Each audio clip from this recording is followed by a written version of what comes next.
ಬೆಳಗಾವಿ ಜಿಲ್ಲೆ ರಾಮದುರ್ಗ ತಾಲೂಕಿನಲ್ಲಿ ಭಾರತೀಯ ಮಜ್ದೂರ್ ಸಂಘದ ವತಿಯಿಂದ ಕರ್ನಾಟಕ ರಾಜ್ಯ ರಸ್ತೆ ಸಾರಿಗೆ ಮಜ್ದೂರ್ ಸಂಘದ ಸಂಚಾರಿ ಜಾಥಾ ನಡೆಯಿತು.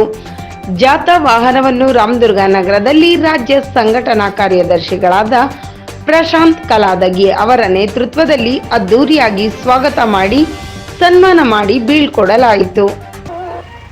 ನಮ್ಮ ದುಡಿಮೆ ನಮ್ಮ ಹಕ್ಕು. 38 ತಿಂಗಳ ವೇತನ ಹಿಂಪಾಕಿ ಕೂಡಲೇ ನೀಡಲೇಬೇಕು. ಸಾರಿಗೆ ನೌಕರರಿಗೆ ಸರ್ಕಾರಿ ನೌಕರರ ಸಮಾನ ವೇತನ ಜಾರಿಗೆ ಮಾಡಲೇಬೇಕು. ಅಯ್ಯಯ್ಯೋ ಅನ್ಯಾಯ. ಸರ್ಕಾರದ ಮಲತಾಯಿ ಧೋರಣೆ ನಿಲ್ಲಲೇಬೇಕು. ರಾಜ್ಯ ಸರ್ಕಾರಿ ನೌಕರರು ನೌಕರಂತಪ್ಪ, ಸಾರಿಗೆ ನೌಕರರು ಅಲ್ಲಂತಲ್ಲಪ್ಪ.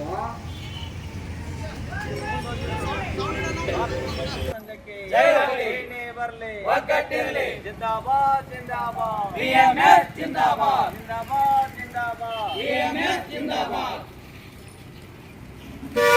ನಾವು ಹೃದಯಪೂರ್ವಕವಾಗಿ ಜಿಲ್ಲಾ ಸಮಿತಿಯಿಂದ ಸ್ವಾಗತ ಮಾಡ್ಕೊಳ್ತೀವಿ. AMSನ ಕಾರ್ಯದರ್ಶಿ ಕೆಲಸ ನಿರ್ವಹಿಸಿದ್ದಾರೆ. ಅವರು ಈ ಒಂದು ನನಗೇನಾಗಬೇಕಾಯ್ತಪ್ಪ ಅಂತಂದ್ರೆ ನಿನ್ನೆ ಗೌರಿ ಲಕ್ಷ್ಮೀ ಗೌರಿ ಪೂಜೆ ಮಾಡ್ತಿದ್ದಾರೆ. ನಿನ್ನೆ ಅದು ಇವತ್ತು ಹನುಮಪ್ಪನ ವಾರ. ಹಂಗೆ ನಮ್ಮ BMS ಒಂಥರ ಹನುಮಂತ ಥರ ಆಂಜನೇಯ